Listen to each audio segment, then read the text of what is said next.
Donc, résolution graphique. On commence par choisir des droites. C'est-à-dire que là, vous avez des inéquations. OK, vous les voyez. OK, f égale, f égale. Mais on a besoin de tracer les droites. Les droites seront les frontières. Parce que quand vous avez f égale, ça veut dire que vous avez égal. OK, vous avez égal. Il y a le égal qui est dedans. L'égal, maintenant, c'est une équation et une équation de droite. D'accord, c'est une droite. C'est une équation de droite. D'accord, vous avez une équation de droite quand c'est égal. Cette équation de droite va traduire la frontière parce que l'inégalité, elle, c'est un demi-plan. On a vu ça dans les classes inférieures. Quand on a une inégalité de type f égale ou sub égal, ça veut dire que cette inéquation traduit un demi-plan. Ça veut dire qu'on est, d'accord, par rapport à la frontière de la droite, d'accord, on est dans l'un des deux côtés, d'accord, dans l'un des deux côtés, d'accord, de la droite. OK? Là, si cette droite, si ça c'est une droite, on a toujours deux côtés, ça et ça, c'est deux demi-plans. Ces deux demi-plans-là représentent des inéquations. Voilà, donc toute inéquation que vous voyez est un demi-plan. Donc, on va tracer la frontière pour pouvoir délimiter après quel est ce demi-plan. Est-ce que c'est ici ou est-ce que c'est l'autre? C'est ça qu'on veut voir. Donc, d'abord, le traçage.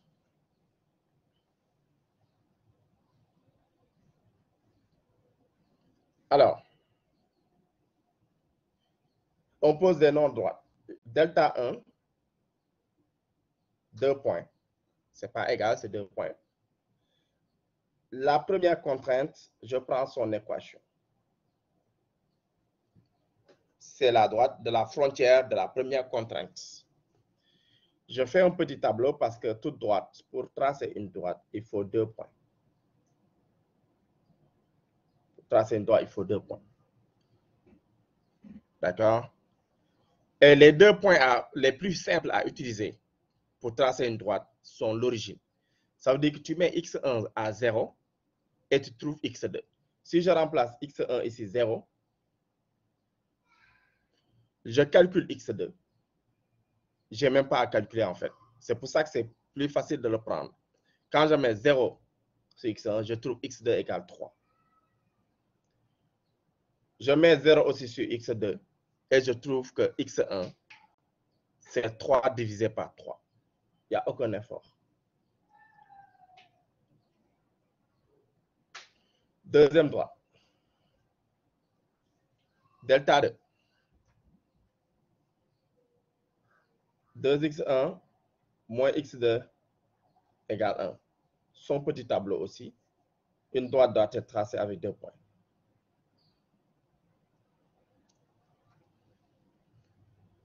Je fais la même chose avec 2x1 moins x2 égale à 1. Si je mets 0 sur x1, je trouve que x2 c'est moins 1. Je mets 0 sur x2 et je trouve que x1 c'est 1 demi. D'accord? Point pour chacun. C'est les tableaux, donc je peux les placer maintenant. Je vais tracer un repère.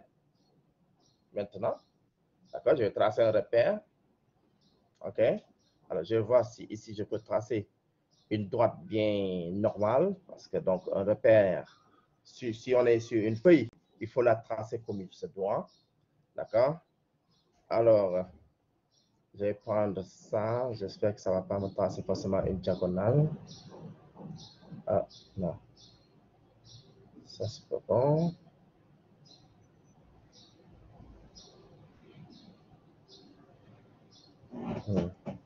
C'est pas ce que je pensais faire.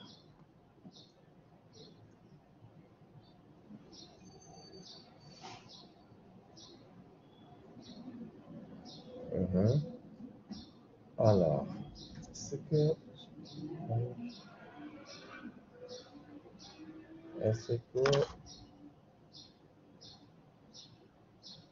ok, c'est pas mal, mais je vais me débrouiller avec ça. Je prends l'autre aussi et je le descends. Voilà. Elles sont bien droites.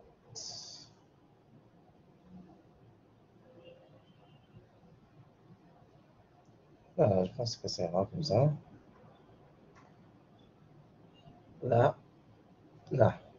X1, X2. Première coordonnée X1 en abscisse. Deuxième coordonnée en ordonnée X2. D'accord? On va utiliser l'ordre. On va garder un certain ordre. X1 pour les abscisses, X2 pour les ordonnées. Bon, là, j'aurais besoin d'une valeur négative pour les ordonnées. Donc, je vais pousser un peu plus comme ça. Voilà. Alors, je gradue, hein, je prends les graduations. La valeur la plus grande ici que je vois, c'est 3 en ordonnée d'ailleurs. Mais en abscisse, d'accord, c'est 1 la plus grande valeur. Bon, donc, j'ai pas de pression. Hein. Là, je vais dire que ça, c'est la moitié, 1 demi, et que là, c'est 1. OK? Ensuite, en ordonnée. En ordonnée. 1, 2, 3. D'accord? Un repère orthonormé. Je n'ai pas forcément besoin d'avoir orthogonal. Je n'ai pas forcément besoin de prendre orthonormé. On peut prendre orthonormé comme aussi on peut prendre orthogonal. Ce que je veux dire orthonormé, c'est quoi? C'est quand les abscisses ont la même graduation. Les axes ont la même graduation. D'accord? C'est-à-dire que l'élément unitaire est la même. La norme, c'est la même. Les deux 1 là, ils auront les mêmes longueurs. OK? Mais ici, donc, ce n'est pas important. D'accord? On peut prendre un orthogonal ou un orthonormé. Ça dépend de la graduation ou de ce qu'on veut tracer. Comme ici, j'ai de petites valeurs pour les abscisses, je veux pouvoir bien voir aussi ces points-là. C'est pourquoi je les ai laissés un peu plus grands. Alors, et enfin, ici, le moins 1 qui est là. Voilà. Donc, les gradations sont faites. OK? D'accord? Donc, comme j'ai dit, hein, ça dépend. OK? On peut aussi prendre des gradations aussi plus grandes si on a envie. Par exemple, je peux carrément prendre 1, 2, 3. OK? Sans problème. Et dans ce cas, il faut que le 1 et le moins 1 aient la même longueur. Voilà. Donc, quand vous avez la règle, vous avez plus de possibilités de bien mesurer ces distances. Voilà, donc, une fois qu'on a ça, on a tracé, on a mis les points, les gradations, on veut placer les points. Le point 0,3. Le point 0,3. 0 pour abscisse, X1. 3 pour ordonnée, X2. 0,3. Donc, on est sur l'axe des abscisses, ici le point 0. D'accord? Et on monte. On est sur le 0 ici. D'accord? Et on monte jusqu'au point 3. Le premier point est marqué. Ensuite, j'ai le point 1, 0. Abscisse 1, ordonnée 0. L'ordonnée c'est 0, donc abscisse 1, il est là. Le point 1, 0. Ces deux points-là sont à joindre. On doit joindre ces deux. Je vais donc tracer ces deux-là. Je vais tracer ces deux-là.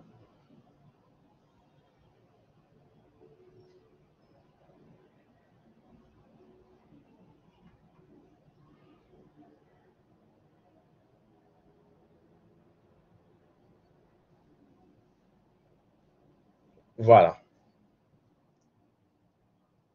Delta 1 est là.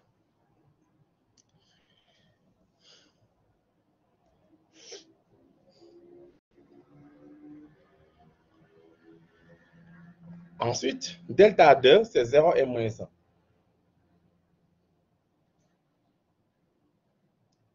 1. Et l'autre point, 1 demi 0.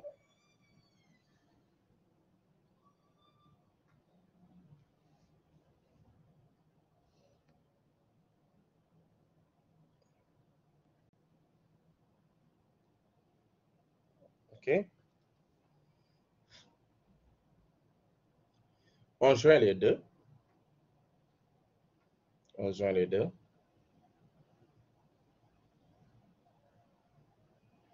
On joint les deux.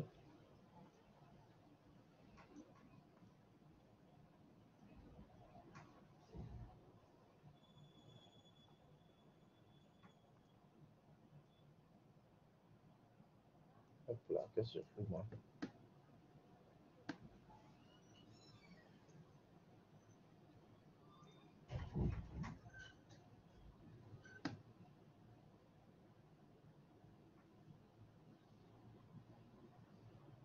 Alors, là, je le mets comme ça. Ah, j'ai loupé encore.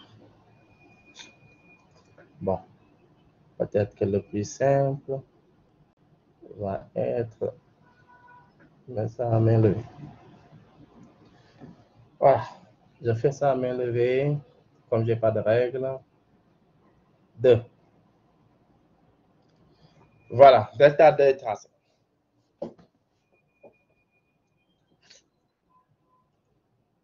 Là, j'ai tracé un truc bizarre sur mon équation. Je vais donc annuler. Voilà.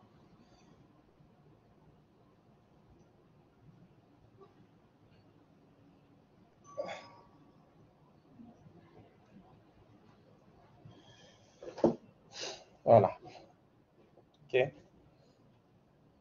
Position graphique, on a delta 1, delta 2. Maintenant qu'on a nos deux droites, qu'est-ce que je vais faire? Je dois délimiter le domaine admissible. OK? Pour délimiter le domaine admissible, tu dois choisir le point origine pour tester. Tu dois tester dans chaque inéquation. Je dois tester dans la première et dans la deuxième. Parce que je veux savoir, cette inéquation-là, f égale à 3, quelle partie de demi-plan représente-t-il par rapport à delta 1? Est-ce que c'est la partie delta 1, vous le voyez, la frontière de delta 1, elle est tracée. Est-ce que c'est cette zone-là qu'il représente ou est-ce que c'est cette zone-là qu'il représente? Voilà ce que j'ai besoin de savoir. Pour ce faire, on prend n'importe quel point dans l'un des deux demi-plans. On teste dans l'inéquation. Si ce point vérifie l'inéquation, alors le demi-plan dans lequel tu l'as pris, OK, le demi-plan auquel appartient ce point-là, sera le demi-plan solution. Donc, l'autre demi-plan, tu vas barrer l'autre demi-plan. Mais si tu testes le point et que ça ne vérifie pas la contrainte, l'inéquation, dans ce cas, ce point-là et tous les éléments qui sont dans le même demi-plan, tu les effaces et tu gardes l'autre côté. Exemple, ici, on va avoir avec notre première contrainte qui est 3x1 plus x2 f égale à 3. Si je mets 0 là-bas, le point origine, le point le plus simple à tester, c'est toujours l'origine. Parce qu'il n'y a pas de calcul. Si tu mets le 0 dedans, c'est toujours 0. 3 fois 0 plus i0. Tu remplaces x1, x2 avec 0. C'est le point 0, 0. Donc, tu trouves 0. 0 est plus petit que 3. Est-ce que c'est vrai? Est-ce que c'est faux? C'est vrai. Donc, le point 0 est du bon côté. Ça veut dire que l'autre côté, dans lequel le point 0 n'est pas, ce point-là, ce côté-là, il faut l'effacer. Et donc, je vais barrer cette partie-là. D'accord? Je vais barrer, d'accord, cette zone-là, tout simplement. OK? Là où il n'y a pas, le point 0. Ensuite, pour delta 2, je fais la même chose. En remplaçant l'origine, j'ai 2 fois 0 moins 0, c'est 0. Plus petit que 1, c'est vrai. Donc, pour delta 2 aussi, il faut garder là où il y a 0. 0 est bon. Quand le point que tu testes est bon, tous les éléments qui sont du même côté que ce 0-là par rapport à ta droite, ces points-là sont bons. Donc, je dois éliminer l'autre partie où il n'y a pas le 0.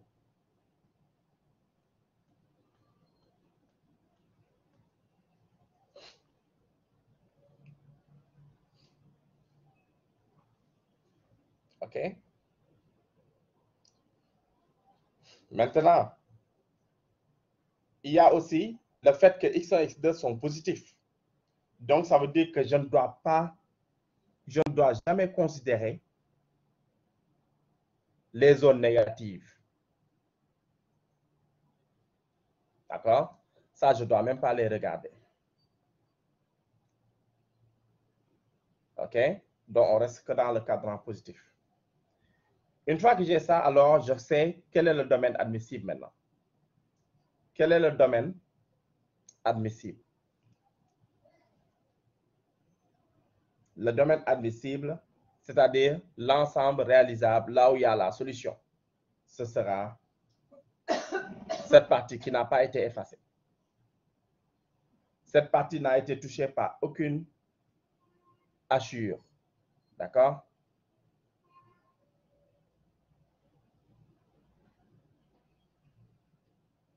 Donc, le polyèdre qui est dessiné, on va donner des noms. Bon, là, c'est l'origine. A, B, C. Ah, voilà, ça me fait des flèches. Je vais enlever ça.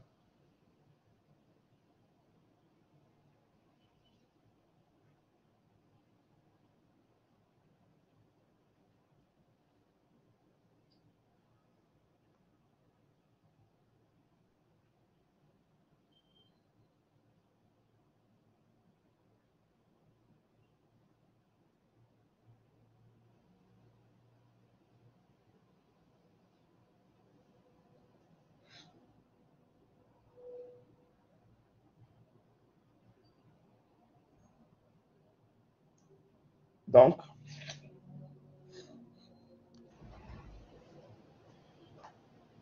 les hachures. Alors, ici, d'accord, tu as la droite delta 1 pour savoir lequel des deux côtés tu dois éliminer. La droite delta 1, c'est la frontière de la première contrainte. Delta 1, il est là. Égal à 3, c'est la frontière de la contrainte là. Tu dois savoir, cette contrainte qui est infégale, ça veut dire que c'est un demi-plan. De quel côté des deux demi-plans il se trouve par rapport à la droite, d'accord, delta 1. Et par conséquent, tu vas tester le point origine dedans, qui est le point de coordonnée 0, 0. Je le teste dans la contrainte et je vois qu'est-ce que je trouve. Alors, 3 fois 0 plus 0 me donne 0. 0 est plus petit que 3, ce qui est vrai. Ça veut dire que 0 est du bon côté, d'accord, par rapport à la droite delta 1. Donc, ça veut dire que cette partie, ce demi-plan où se trouve 0, est bien le demi-plan qui correspond à cette partie, à cette contrainte f égale à 3. Parce que le point 0 vérifie, alors tous les autres points qui sont du même côté vérifient aussi. Et par conséquent, comme cette inéquation, c'est ça qui est dans cette partie où il y a 0, je dois effacer l'autre partie où il n'y a pas, d'accord, où il n'y a pas le 0, par rapport à la droite delta 1. Donc, c'est ça qui a entraîné que j'ai assuré, d'accord, toute cette zone-là. Par rapport à delta 1, tout au long de delta 1, j'ai assuré l'autre côté.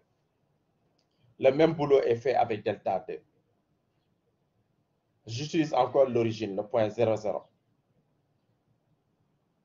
Je mets le 0, 0 dans la deuxième contrainte et je trouve que 0 est plus petit que 1, c'est-à-dire 0 inférieur égal à 1, ce qui est vrai. Donc 0 se trouve du bon côté. Donc je dois éliminer l'autre partie où il n'y a pas 0 par rapport à delta 2. Parce que delta 2 est la frontière du demi-plan de cette inéquation que j'ai testée. Et donc j'ai effacé, d'accord, cette zone-là. Et enfin, les variables étant positives,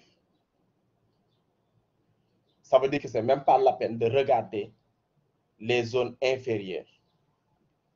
J'ai mis en jaune. Maintenant, on a notre domaine admissible qui est bien dessiné. C'est une zone qui n'a pas été touchée. C'est ce qu'on appelle le domaine admissible. D'accord? C'est défini dans le cours. Il y a des termes pour dire les choses. D'accord? S est le domaine admissible.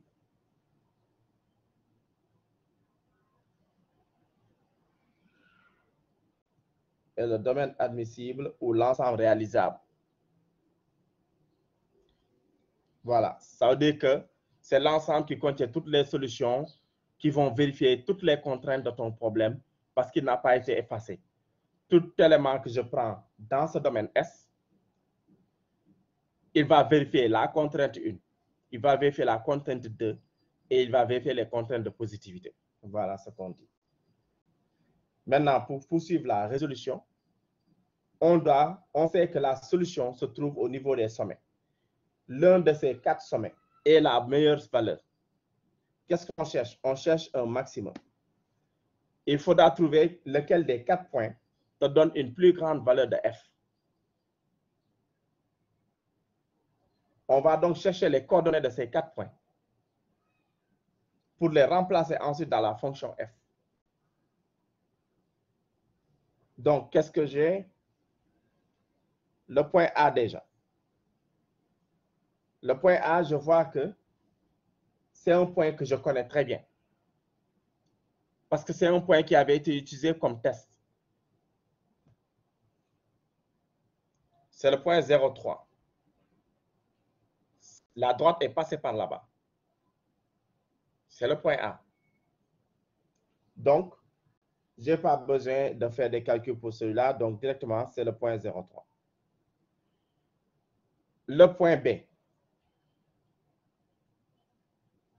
Ça, c'est un point d'intersection entre delta 1 et delta 2. Je ne connais pas ce point. Je ne connais pas ce point. Je dois le résoudre. Je dois résoudre le système d'équations formé par les deux. OK? Mais je vais y revenir pour la résolution. Pour l'instant, j'énumère d'abord. Je vais énumérer d'abord tous les points. Le point C, qu'est-ce que c'est? Je vois très bien que le point C, c'est aussi un point utilisé dans la résolution. Dans le tableau. C'était le point 1,0. On est juste passé par là-bas. Et finalement, on lui a donné un nom quand on est tombé sur le domaine. Donc, C, c'est le point 1,0. Bon, le point OR, ça, c'est clair. D'accord? C'est le point 0,0.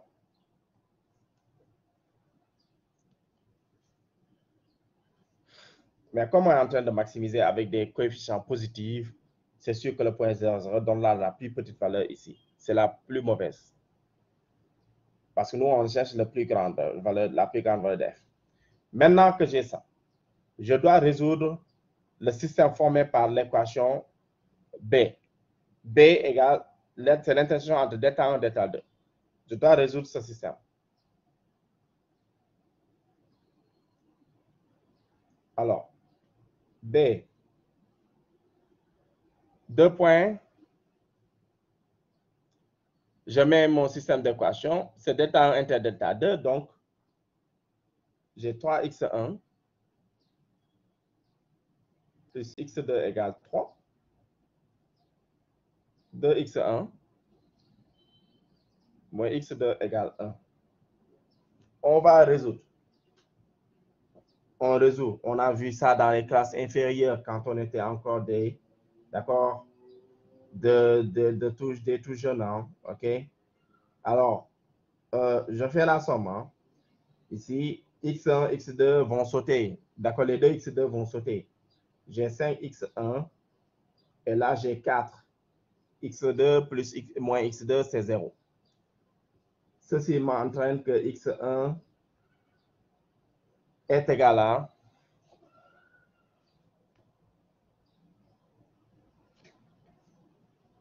4 cinquièmes. Bien. OK?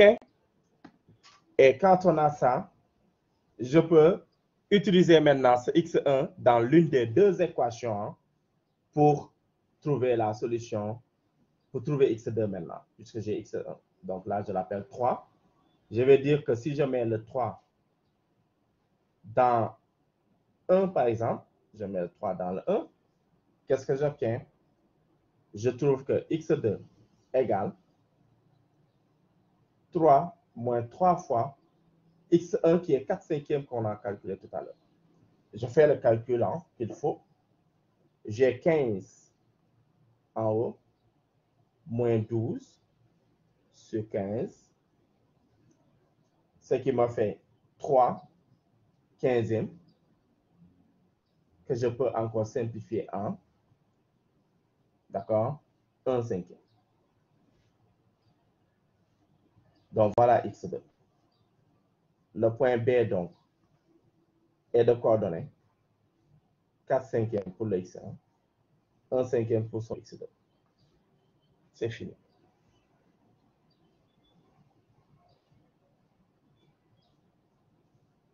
On a donc tous nos points. On a donc tous nos points. Tout est là. OK, tout est là.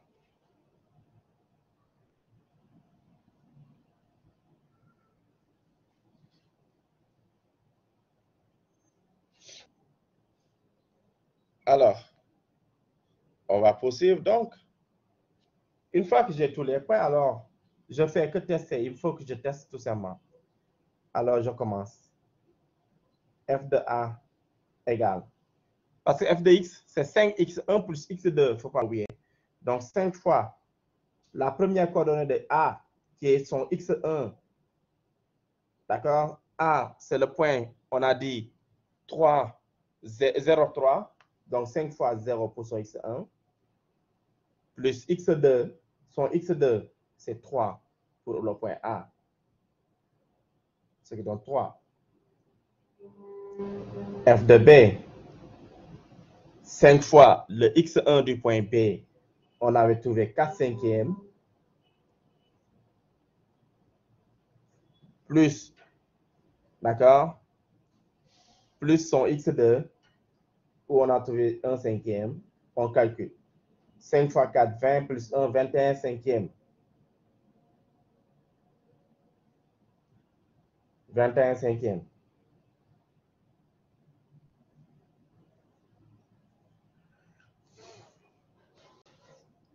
OK? 4,2. Ça va faire. OK, il me semble 4,2. Voilà. F de C.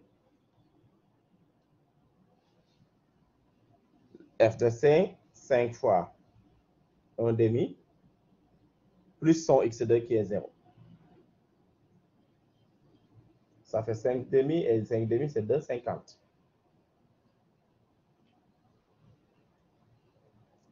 Enfin,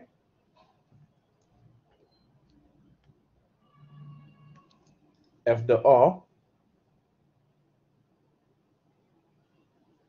tu as 5 fois 0 plus 0, ça te fait 0. Ça, c'était évident. D'accord? Il arrive même que parfois, on ne prend même pas 0. Parce qu'on sait déjà qu'on est en train de maximiser. On cherche le plus grand élément. Tes coefficients, je répète bien, tes coefficients de la fonction objectif, qui sont 5 et 3. D'accord? 5 et 1 plutôt. D'accord? C'est 5x1 plus, d'accord, x2. Tes coefficients sont positifs. Donc, le point 0 est la plus petite valeur que tu peux avoir. La valeur de 0 de f est la plus petite valeur. Donc, ça veut dire que le point 0 là, déjà, d'accord, sera le plus mauvais.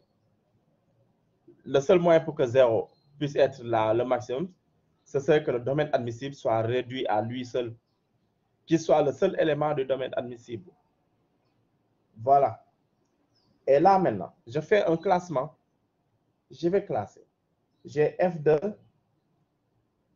O est plus petit que f de C, plus petit que f de A, plus petit que f de B.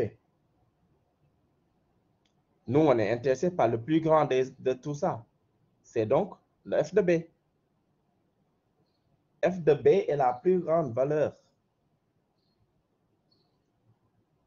F de b est la plus grande valeur. Donc, le point B est la solution optimale. Le point B, il a les coordonnées de la solution. X1 étoile, ce sera 4 cinquièmes. X2 étoile, ce sera 1 cinquième. On va marquer étoile pour dire que c'est la solution. Voilà, on va conclure ça. Donc,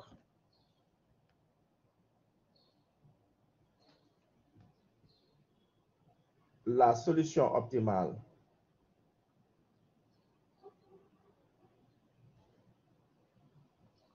est X1 étoile. La valeur optimale, la valeur de X1 étoile qui est la meilleure, c'est quoi? C'est 4 cinquièmes. La valeur de X2 étoile, c'est 1 cinquième. La valeur optimale maintenant,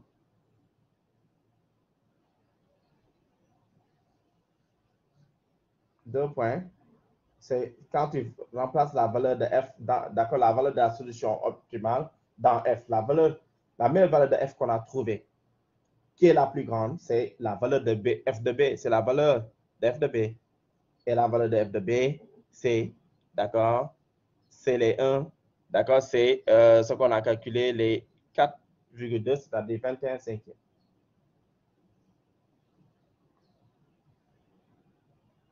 Voilà.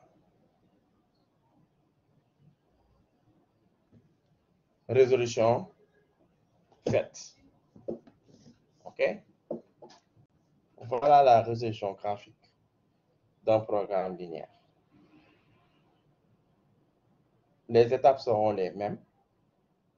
Il faudra trouver les points des coordonnées. D'accord? Les points d'abord, 2 points pour tracer tes droites. Chacune des droites, tu dois tracer. D'accord? Utiliser 2 points pour les tracer. Une fois que tu les as tracés, tu dois délimiter le domaine admissible. D'accord? Tu dois délimiter le domaine admissible. Quand tu trouves le domaine admissible, les sommets du polyèdre du domaine admissible, donc, les sommets du polyèdre, seront les candidats pour être les meilleurs. L'un des sommets est la solution optimale. Et donc, qu'est-ce que tu fais? Tu trouves les coordonnées des sommets et ensuite tu remplaces dans la fonction objectif. Tu trouveras donc la plus grande valeur si tu maximises ou la plus petite valeur si tu minimises. Et tu pourras donc rendre la solution. Voilà. Voilà, c'est ça le travail. C'est ça le travail.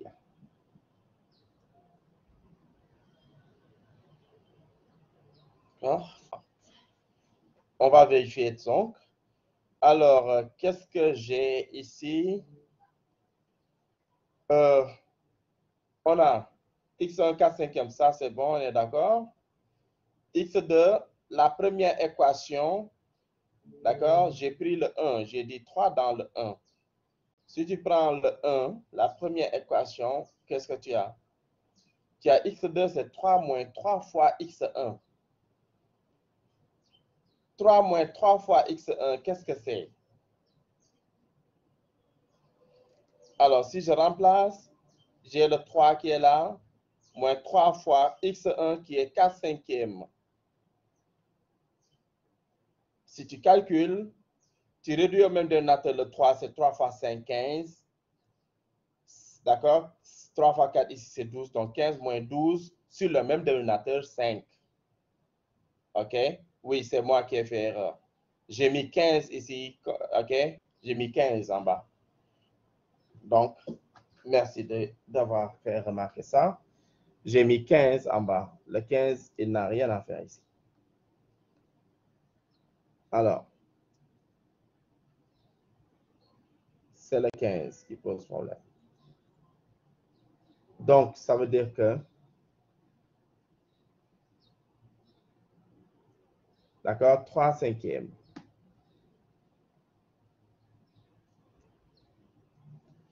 Voilà, merci de la remarque. 3/5. Et donc, si on remplace ici 3/5, donc on a tout simplement 20 et 20 et 3, ça fait donc 23.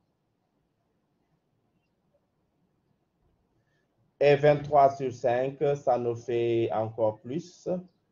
D'accord, ça nous fait encore plus. Donc, si on calcule, qu'est-ce qu'on va bien trouver approximativement?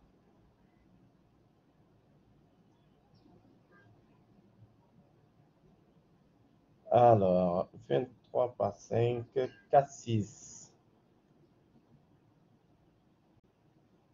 Voilà. Et voilà, conclusion aussi. Finalement, ça reste la solution. La solution par la méthode plutôt du simplex. Alors, on va considérer le même programme. D'accord? On va considérer le même programme.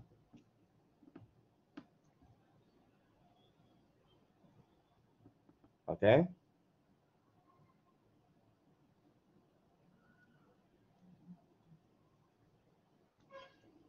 Je vais donc l'écrire à nouveau.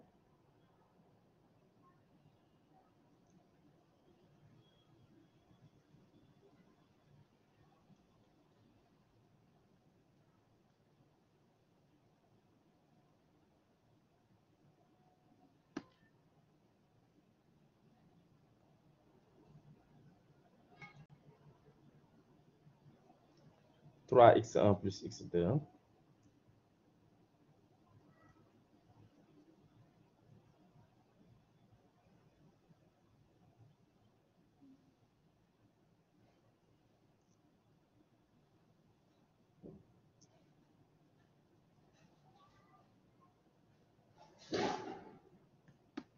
Voilà.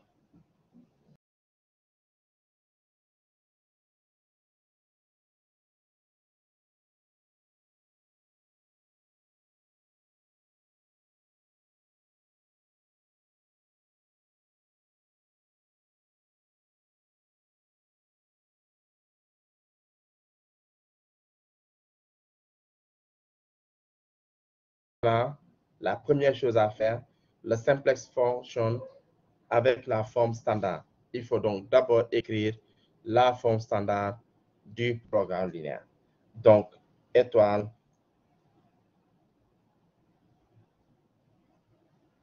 forme standard. Il faut écrire la forme standard du PL. On va écrire la forme standard du PL. Le programme sous forme standard, max de f de x, c'est x1 plus x2, sous contrainte. La contrainte de type inférieur égal sera transformée en une contrainte de type égalité. On nous dit que pour écrire la forme standard, on l'a vu hier, pour écrire une forme standard, c'est une forme d'écriture du programme linéaire où toutes les contraintes sont devenues des égalités. Toutes les contraintes sont devenues des égalités. Voilà. La première contrainte est une contrainte de type inférieur égal. On te dit que si tu as une contrainte de type inférieur égal, tu vas ajouter une variable supplémentaire et mettre l'égalité. D'accord? Et si tu as une contrainte de type supérieur égal, tu retranches une variable d'écart et tu mets l'égalité. Nous, ici, on a, pour la première contrainte, on a une contrainte de type inférieur égal. Qu'est-ce qu'on va faire? Je vais avoir 3x1 plus x2 et je vais ajouter une nouvelle variable que j'appelle x3 parce que j'ai déjà x1, x2. Ce sera x3 et je mets égal à 3. Donc, x3, je le reprends pour hier, ce qu'on a dit hier. x3, c'est ce qu'on appelle une variable d'écart. Elle mesure la différence qu'il y a entre 3x1 plus x2 et le 3 en ce moment. Parce que tu dis que 3x1 plus x2 est plus petit que 3. Alors, il y a une variable que tu peux ajouter pour compenser le gap. C'est la règle, d'accord? C'est les nombres réels. Quand tu as 2 est plus petit que 5, tu peux ajouter 3. 2 plus 3 pour donner 5. Tout nombre A inférieur à B, tu peux ajouter à A quelque chose pour avoir B. C'est quelque chose, c'est le x3 ici, parce que 3x1 plus x2 est plus petit que 3. Même règle pour les supérieurs, on te dit quand c'est supérieur, tu diminues quelque chose. Oui, parce que si tu as 5 plus grand que 3, supérieur égal à 3, il te suffit de faire 5 moins 2 égale à 3. Voilà, c'est la même idée. Donc, ici, la seconde contrainte aussi est une contrainte de type f égale, donc aucune difficulté. 2x1 moins x2 plus x4. Je ne peux pas utiliser la même différence. D'accord? Après x3, c'est x4. 1. x1 jusqu'à x4 sont positifs. Ça, c'est la forme standard du programme. Voilà, j'espère que ceux qui n'avaient pas compris en ont profité. Ensuite, une fois qu'on a ça,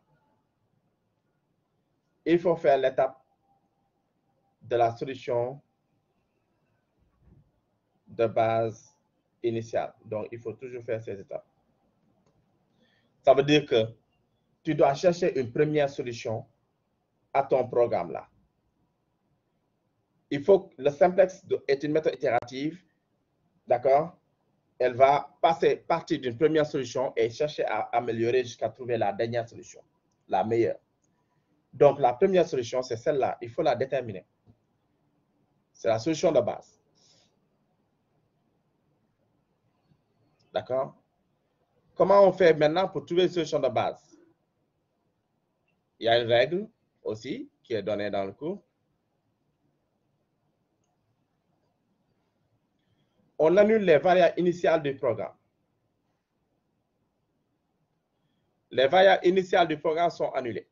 Quelles sont les variables initiales? Les variables initiales sont les variables qui sont dans le programme avant qu'on ajoute les variables d'écart pour faire la forme standard. Le programme initial, c'était ce programme-là. Les variables initiales sont donc ces deux-là. Tu mets les variables initiales à 0 et tu calcules les autres variables. Si je mets x1, x2 à 0 dans la forme standard, je trouve quoi? Naturellement, les résultats sortent. Puisque si tu as x1 et x2 sont nuls, alors la première expression qui est ici, 3x1 plus x2 devient 0. Et donc, tu obtiens que x3, c'est 3. De même, la deuxième contrainte aussi, 2x1 moins x2 devient 0 et tu trouves x4 égale 1.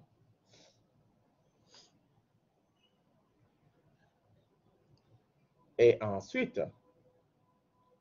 on peut également savoir ce que vaut f, la fonction, la valeur de f au départ, puisqu'on cherche justement à trouver la valeur maximale de f. Alors, si on démarre avec cette solution, quelle est la valeur de f avec laquelle on démarre? Il suffit de remplacer la solution que tu donnes là dans la fonction. x1 et x2 sont nuls, donc si je le remplace ici aussi, ça me donne tout simplement que f de x vaut 0 au départ. Voilà, deuxième étape faite. Solution de base initiale.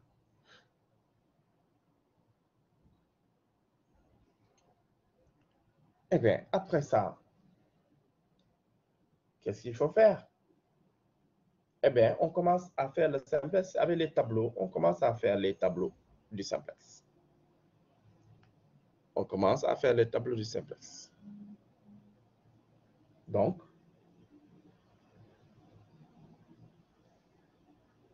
étoile,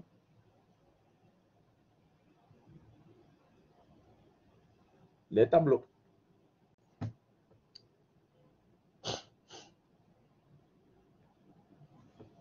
On commence par notre premier tableau.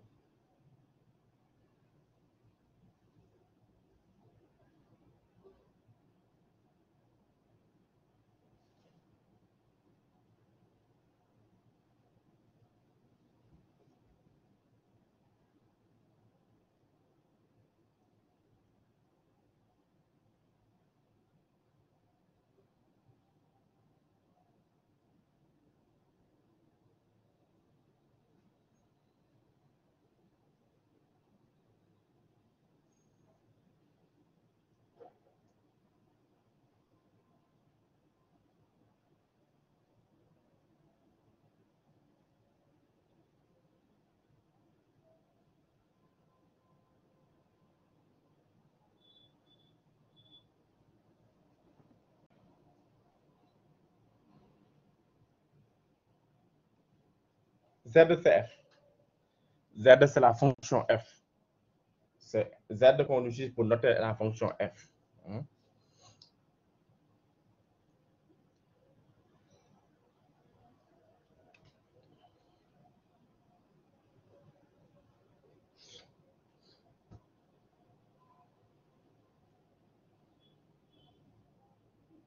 Alors, remarquez que dans ce tableau, on a les X1, X2, X3, X4 sont au niveau horizontal en haut. Ils sont tous là-bas. D'accord? Ils sont tous là-bas. Mais ici, de ce côté-ci, à gauche, il n'y a que X3 et X4. Alors, il faut donc comprendre ceci, que dans la solution de base qu'on a donnée ici,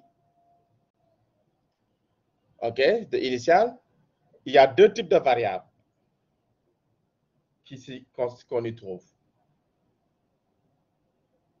Ces variables-là sont appelées variables hors base. Sont appelées variables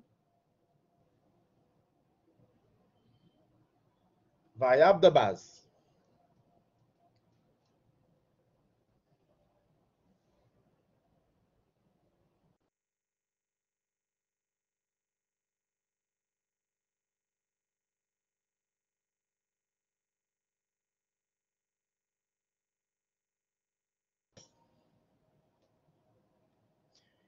Donc, dans la partie que j'ai identifiée tout à l'heure, il n'y a toujours que les variables de base. Donc, je reprends que dans cette solution de base initiale, on identifie deux groupes de variables. Les variables hors base et les variables de base. Les variables hors base sont les variables que tu as mis à 0. On les a annulées. X1, X2 égale 0. On a annulé ces deux variables. C'est les variables hors base automatiquement. Et les deux autres ou les autres variables sont des variables de base. Or, c'est ces variables de base qui se retrouvent toujours de ce côté-ci. Voilà. Donc, ils sont là. Maintenant, on remplit le tableau. Pour remplir le tableau, on va remplir la forme matricielle, la forme standard là. On va le remplir dans le tableau parce qu'on est en train de résoudre les coefficients respectivement par rapport à chaque variable.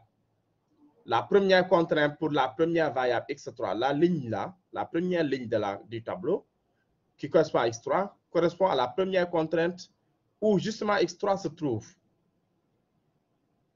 Donc, on va étaler, on va faire une sorte d'écriture matricielle du programme linéaire sous forme standard dans le tableau, tout simplement. C'est comme faire une écriture matricielle, mais dans le tableau. Donc, j'ai 3, j'ai 1 sur x3, 0 sur x4 parce qu'il n'y a pas de x4 dans la contrainte 1 là. Il n'y a pas de x4. Quand on n'a pas x4, ça veut dire que c'est 0. Le second membre, c'est le 3.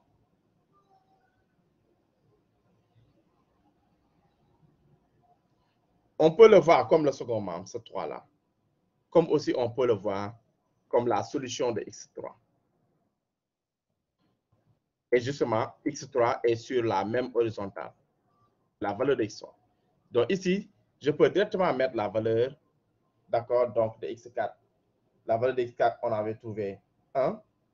Et la valeur de z aussi, je peux le mettre également, qui était 0. Je continue à remplir les autres contraintes. Deuxième contrainte, deuxième ligne, on a 2, moins 1 et 1. Z, c'est la fonction GT f. Quels sont les coefficients? 5, 1, 0 et 0. Voilà, le tableau est rempli. Le tableau est rempli. C'est notre premier tableau du simplex. Ce tableau va évoluer en un autre tableau. progressivement jusqu'à atteindre, d'accord, le dernier tableau, ce qui nous donnera la solution optimale normalement.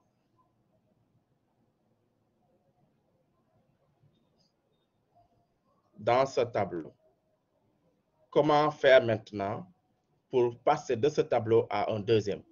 Il faut qu'on applique ce qu'on appelle les critères de Dantzig.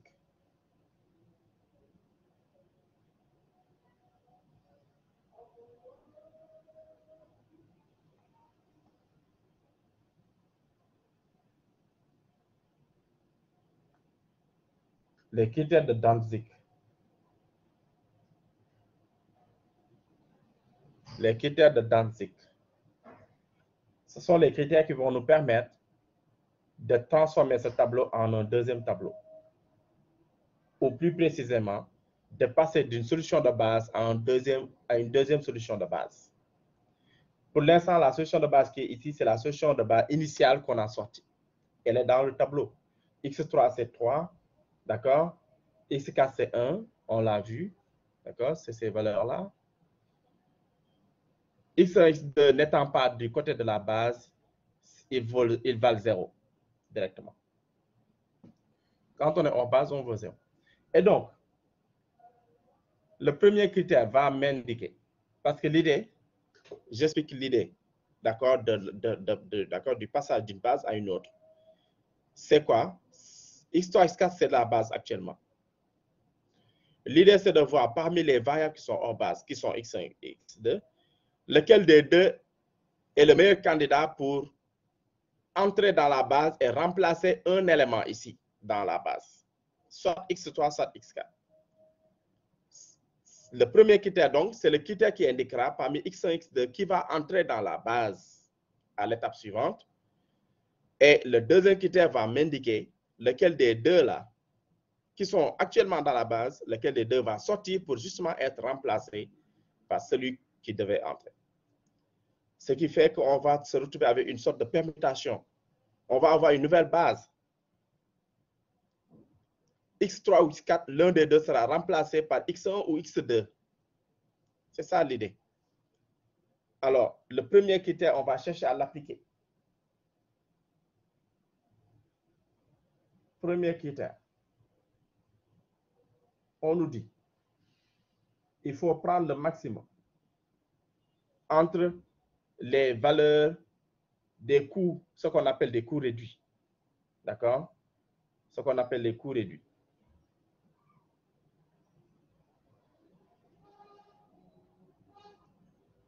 Alors, cette zone-là, c'est ce qu'on appelle les coûts réduits.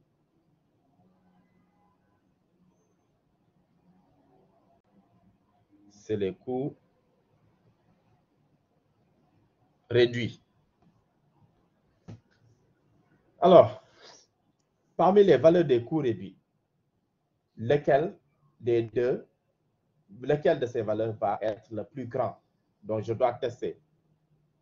Je dois tester le maximum entre 5, entre 1. Je n'ai pas besoin de prendre les 0. Parce que je cherche le maximum. Et d'ailleurs, je dois tester avec les variables qui sont hors base. Les X3, X4, les coûts réduits qui sont sur les verticales de X3, X4 sont déjà, X3, X4 sont déjà dans la base. Donc, je n'ai pas à tester si un élément dans la base peut entrer dans la base à nouveau. Non. Alors, parmi les éléments hors base, X1 et X2, je teste le coût réduit associé, qui sont 5 pour X1 et 1 pour X2. Je prends le plus grand. Je trouve que c'est 5 le plus grand. Alors, celui qui m'a donné 5, c'est celui-là qui doit entrer. X1 est la variable qui a donné 5. Donc, X1 doit entrer dans la base.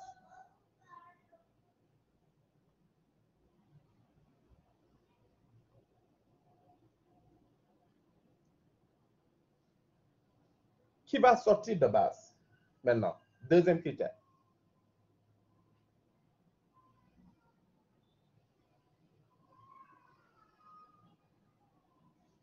On doit tester, on nous dit, tu vérifies le rapport entre les valeurs suivantes. Parce que entre x3 et x4, je dois tester lequel des deux là va sortir. Pour x3, quel est son test? Tu dois tester le rapport 3, la valeur de x3, sur le coefficient qu'il y a sur la ligne x3, bien sûr, mais sur la colonne qui doit entrer. On n'est pas sur n'importe quelle colonne, mais la colonne de x1 là. Le coefficient qu'il y a là-bas pour x3, d'accord, sur l'horizontale de x3, c'est ce coefficient que tu dois prendre. Donc, 3 divisé par 3.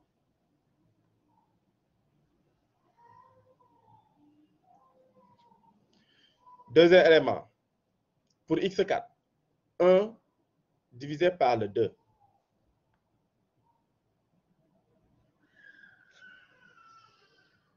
Je trouve que, comme je cherche le min, le premier, 3 sur 3, ça donne, d'accord, 1, alors que le deuxième, c'est 1 demi.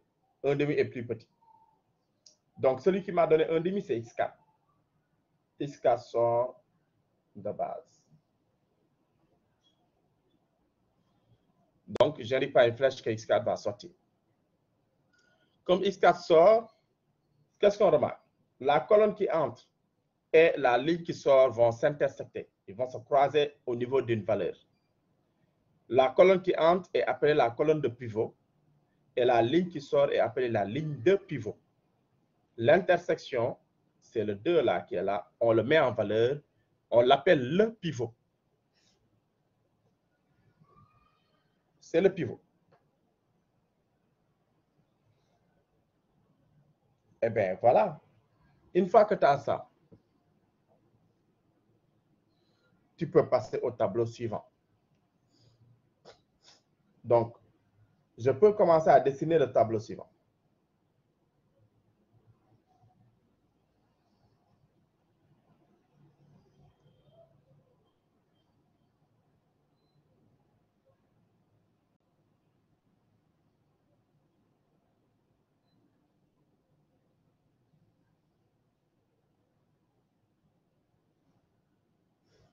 Alors, je vais garder x1, x2, x3, x4 en haut et je vais juste suivre les verticales.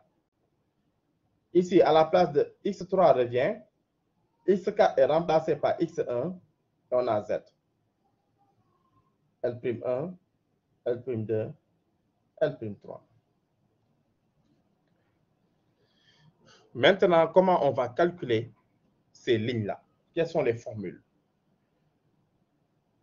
L'1, on commence par la formule de la ligne de pivot.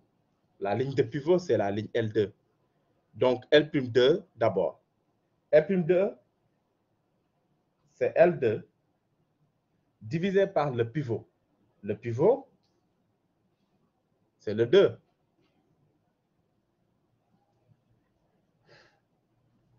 Les autres formules. L'1, ce sera L1 moins quelque chose. C'est quoi cette chose? C'est le produit entre le coefficient qui doit entrer dans la base, d'accord, le coefficient de la colonne qui entre. On est là. La ligne L1, c'est ça. D'accord, on a dit L1 moins le coefficient sur la même ligne, mais sur la colonne qui doit entrer. Donc, on n'est pas ici sur X2.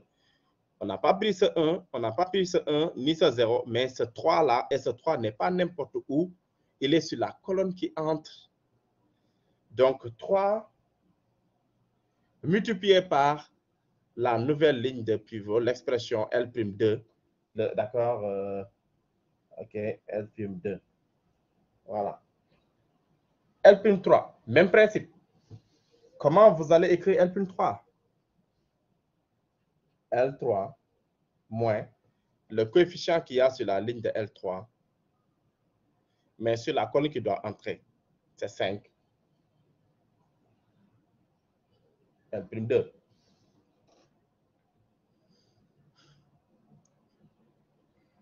Maintenant, il ne reste plus qu'à calculer. La ligne de pivot, tu dis que c'est L2 sur 2, tu divises. Donc, je prends toute la ligne L2 là, toutes ces valeurs, je les divise par 2. Donc, 2 sur 2, c'est 1. moins 1 demi. 0 sur 2, c'est 0. 1 demi. 1 sur 2, 1 demi encore. Toute la ligne est divisée par 2. La première ligne, L'1. Alors, avant d'aller plus loin, pour le calcul des autres lignes, on a ces règles de calcul-là qui simplifient un certain nombre de choses. Sur la colonne de pivot d'abord. Cette colonne. OK, la colonne qui entre, colonne de pivot. Dans le futur, dans le tableau qui suit, le pivot est toujours 1. Parce que vous voyez, on a fait 2 sur 2, c'est pour ça. Et c'est toujours le cas. Parce que la ligne de pivot est toujours divisée par le pivot et le pivot est dans la ligne. Donc, le pivot se divise par lui-même toujours et donc ça donne 1. Mais sur la colonne, il n'y a que des zéros après. Pas la peine de calculer, tu vas toujours trouver des zéros. Là, c'est 0, là, c'est 0. Si tu calcules avec la formule L'1, c'est L1 moins 3, L'2, tu trouveras 0. Si tu calcules avec L'3 moins égal L3 moins 5, L'2 aussi, pour celui-là, tu trouveras 0. Donc, on vous donne déjà ces formules pour aller vite. Pas la peine de calculer. Sur la colonne de pivot, il n'y a que le pivot qui est 1 après, mais les autres valeurs, c'est 0. Ensuite, sur la ligne de pivot, quand tu as 0 là-bas, ça, c'était la ligne de pivot. Il y a un 0. 0 divisé par 2, ça reste 0. Donc, le 0 revient toujours. Alors, qu'est-ce que tu fais? On te dit que sur cette colonne-là, tu reprends la colonne comme elle était dans l'ancien tableau. Cette séquence-là, 1, 0, 0, sera la même que je vais reproduire sur le nouveau tableau. Donc, 1, 0. Maintenant, tous les autres éléments, tu dois calculer. D'accord?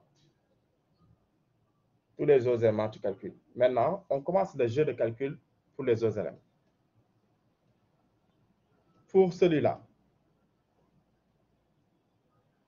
si je dois calculer, qu'est-ce que j'ai? Dans l'ancien tableau, j'avais 1. C'est ce 1-là. À la même position, tu avais 1 ici. C'est ça le L1. L1, à cette position, valait 1. 1 moins 3 multiplié par L'2. L'2 vaut moins 1 demi sur cette position. L'2, c'est 1 moins 1 demi. Tu calcules. Ça te donne 1 plus 3 demi qui te donne, d'accord, 5 demi.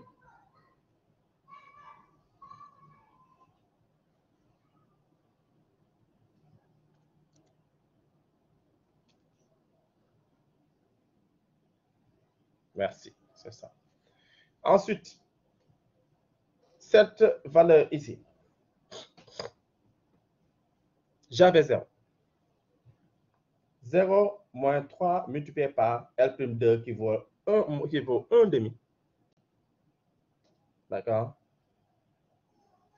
Qui donne moins 3 demi. Ici. L1 qui valait 3. Il valait 3. Moins 3 fois L'2 qui vaut 1 demi à cette position. Donc 3 moins 3 demi. 6 moins 3 sur 2. Qui donne donc 3 demi.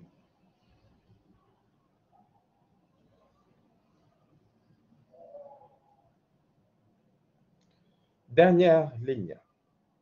Ici. J'avais 1.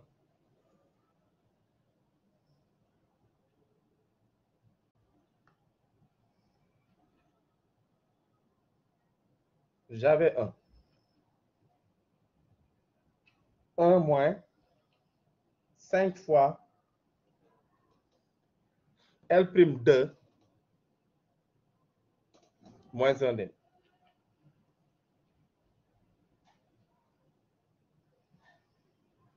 Ça fait 7 demi.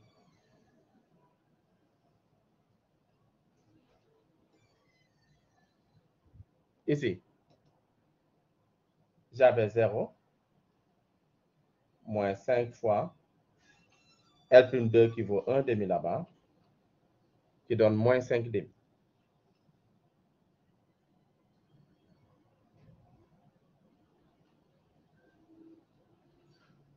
On arrive à la case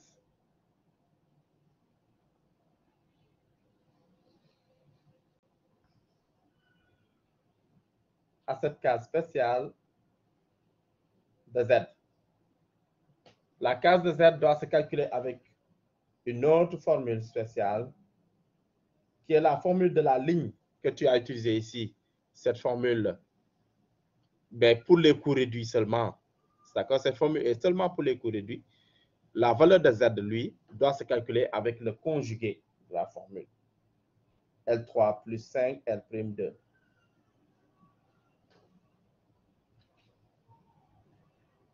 Si on calcule, j'avais 0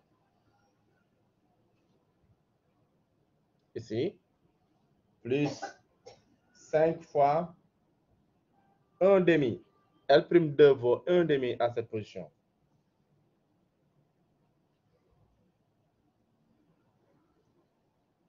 Ce qui donne 5 demi.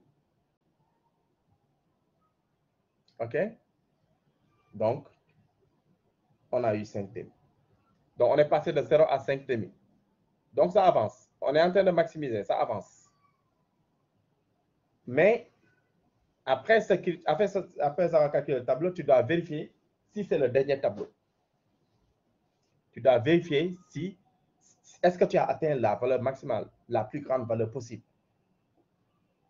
Pour le savoir, tu dois vérifier ce qu'on appelle le test d'optimalité.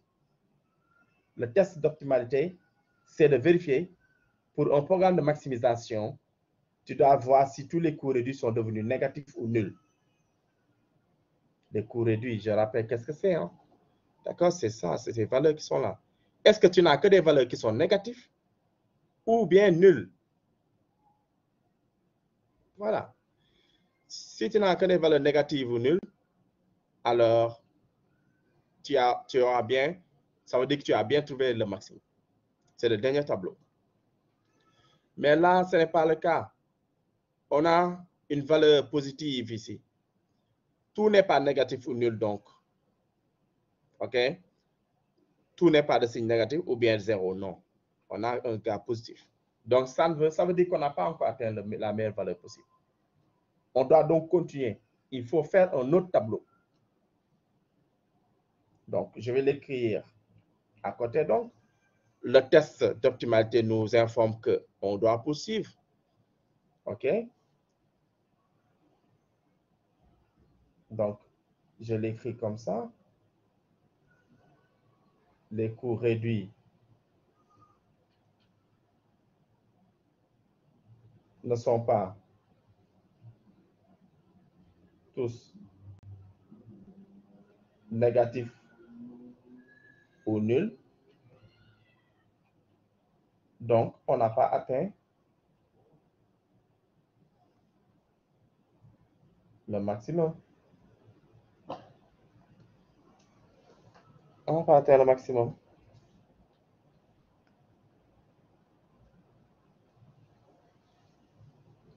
On doit donc continuer.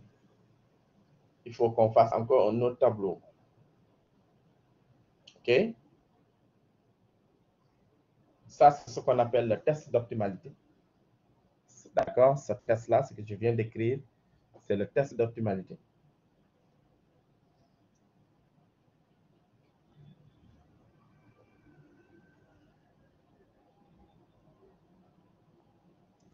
Test d'optimalité. À chaque étape, il faut le vérifier pour savoir si tu as le dernier tableau. Alors, on voit que ce n'est pas le cas, alors j'ai du boulot. Je dois continuer. Encore, je répète l'itération du simplex. C'est-à-dire, qui entre dans la base, qui sort. Le premier critère, le deuxième critère. Cette fois-ci, je ne vais pas réécrire les critères, je vais juste les dire.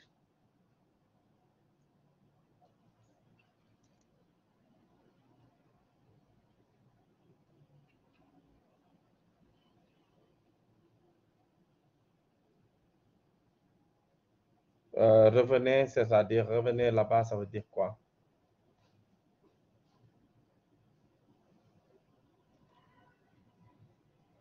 Alors, on continue sur le nouveau tableau. OK? Qu'est-ce qu'on a là?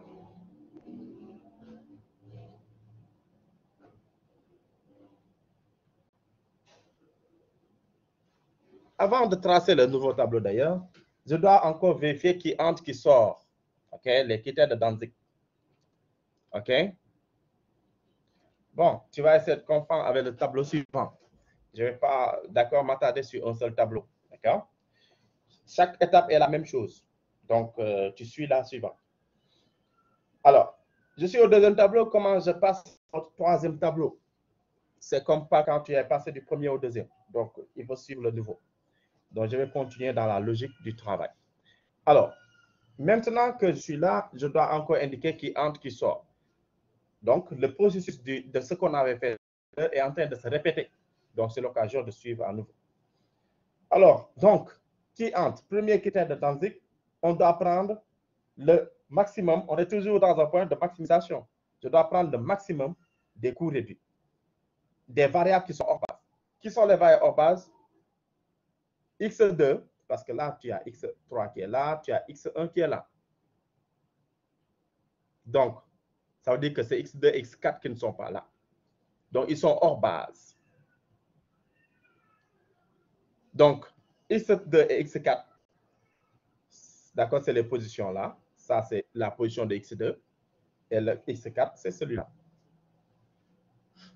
Je dois regarder parmi les deux qui a la plus grande valeur. Donc, je vais le réécrire exceptionnellement encore.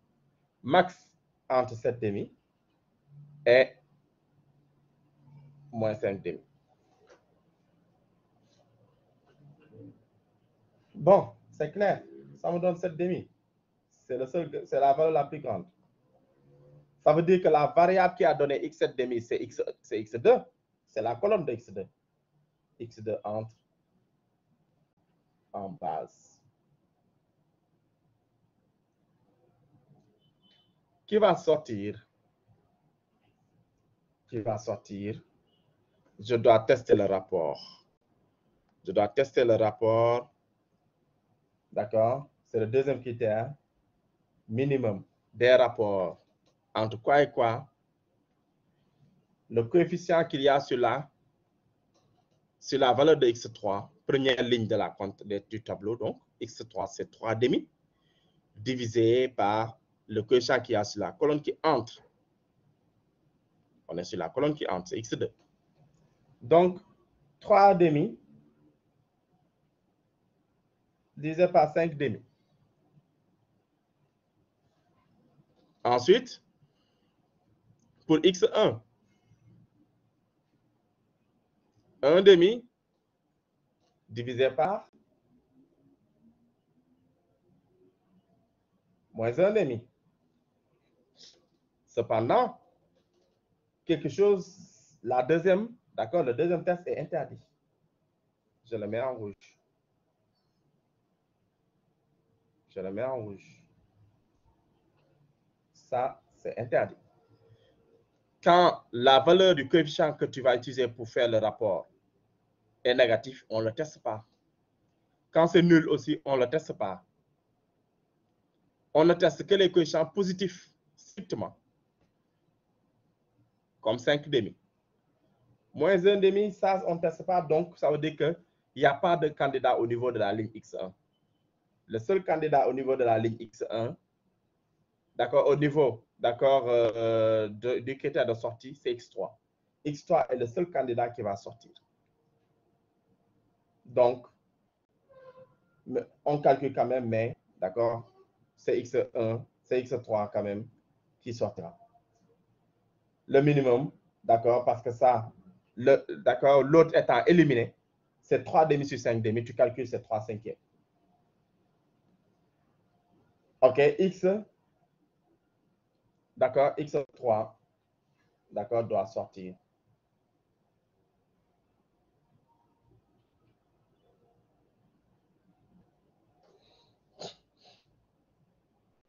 Et donc, le deuxième tableau, donc là, on informe que X3 sort, leur intersection donne le pivot. Et donc, le nouveau tableau démarre.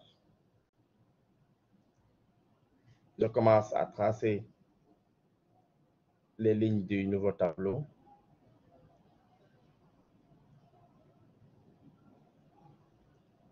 X3 est remplacé par X2. X1 est là et Z. L seconde 1, L seconde 2, L seconde 3.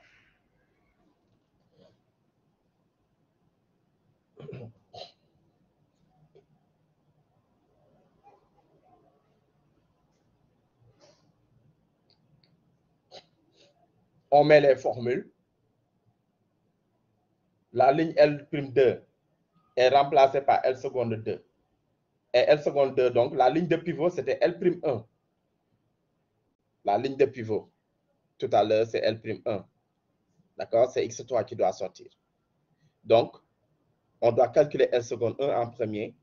Et donc, ça doit se calculer par L'1 divisé par le pivot qui vaut 5 demi. Ça veut dire 2 cinquièmes encore de L'1, si on veut. Les autres, maintenant, se calculent. Comment? L seconde 2, c'est L'2 moins le coefficient qu'il y a sur la colonne qui entre. L'2 est là. Je regarde le coefficient qu'il y a sur la colonne qui doit entrer. Mais toujours sur L'2. C'est moins 1,5. Moins 1,5, ça donne plus, donc. 1,5 de quoi? L seconde 1. La ligne, d'accord, qui succède à la ligne de pivot. L seconde 3, c'est L'3 moins. On regarde, 7 demi. L seconde 1. Ici, donc, en calculant, X2, c'est L'1 divisé par 5 demi. Alors, qu'est-ce que j'ai?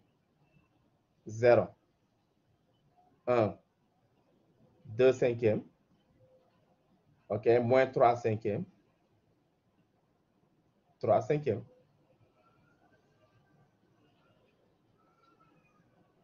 Je fais les règles de la colonne de pivot sur la colonne là.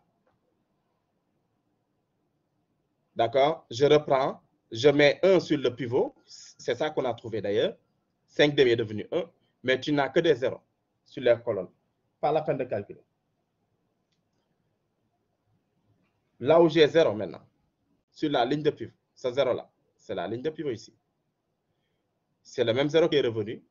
On te dit, tu reprends la colonne comme elle était ici.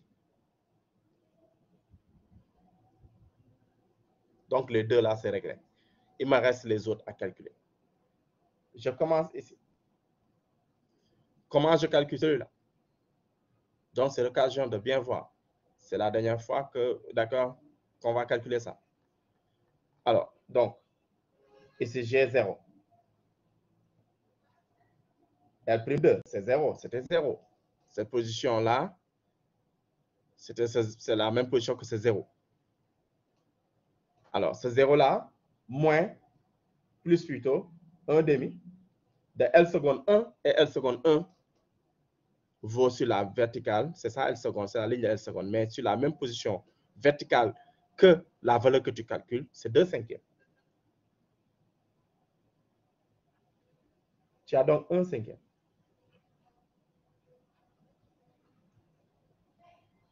Ici, j'ai 1 demi là-bas. Donc, j'ai 1 demi plus 1 demi de, parce que c'est la même formule, 1 demi, c'est plus 1 demi chaque fois. De quoi? De L seconde 1 et L seconde 1 vaut sur cette verticale, moins 3 cinquièmes. Ce qui fait 1 demi moins 3 dixièmes, donc je déduis au même dénominateur, 5 et 10. Donc, ce qui m'a fait 2 dixièmes, 1 cinquième.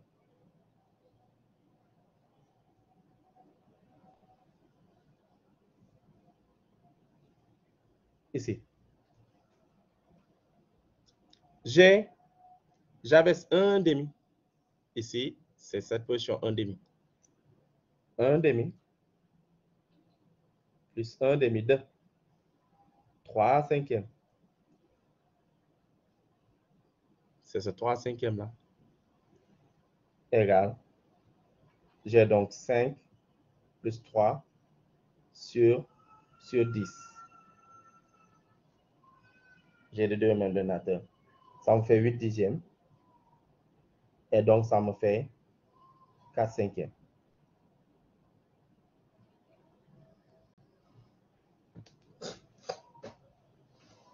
Là,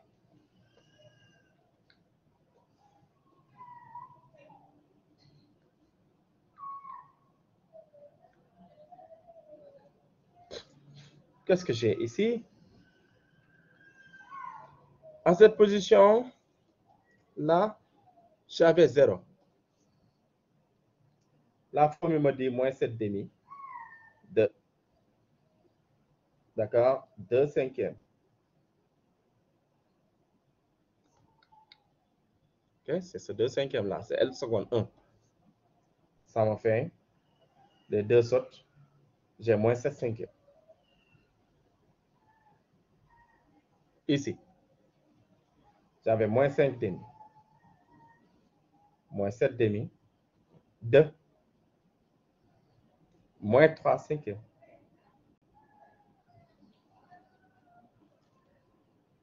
Ce qui fait moins 25 pour réduire au même dénominateur, plus 21 sur 10. Ce qui fait donc moins 2, moins 4 dixièmes et donc moins 2 cinquièmes.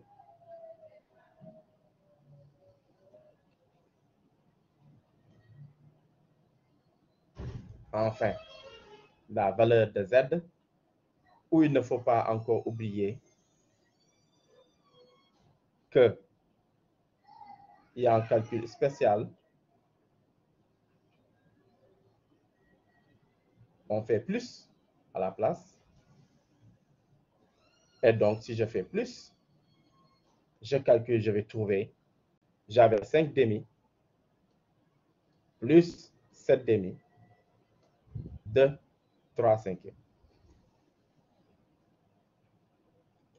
Parce qu'on est là, la valeur c'est 5 demi, plus la formule 17 plus 7 demi, fois L1 seconde, qui vaut là-bas 3 cinquièmes. Si on calcule, je réduis au même dénominateur, j'ai 25 plus 21 sur 10.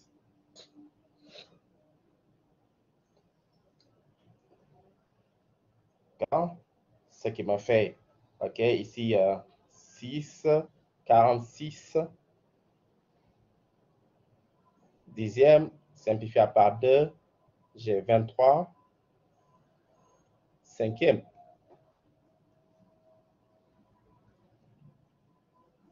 Voilà. Et qu'est-ce qu'on remarque? On a la même solution optimale que tout à l'heure. Parce que ici, c'est le dernier tableau. Il faut vérifier si on a la solution optimale. Tous les coûts réduits, le critère d'optimalité est satisfait. OK? Parce que ici, tous les coûts réduits sont négatifs ou nuls. On n'a que des négatifs ou bien des nuls. Donc, c'est bon. Le critère de la test d'optimalité est satisfait. Le test d'optimalité.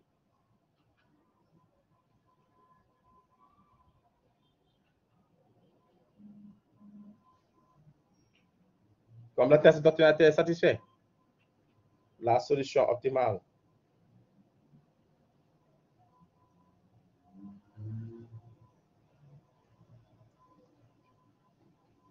ils sont étoile 3, d'accord, c'est 4 cinquièmes. D'accord? Il faut regarder. X1 est là. Sur la même horizontale jusqu'au bout, c'est 4/5 qu'il y a. X2 aussi, même chose. Sur la même horizontale, mais jusqu'au bout, c'est 3/5. C'est comme ça qu'il faut lire la solution. Tous les autres qui ne sont pas dans cette partie, leur valeur, c'est 0. Par exemple, X3 vaut 0, X4 vaut 0. Mais quand on est dans cette partie, dans la base, ta valeur, elle est là, sur la même horizontale. X2 étoile, 3/5. Et la valeur optimale, f de x étoile, vaut les 23/5. On remarque qu'on a trouvé la même solution que la résolution graphique du programme. C'est bien donc ça.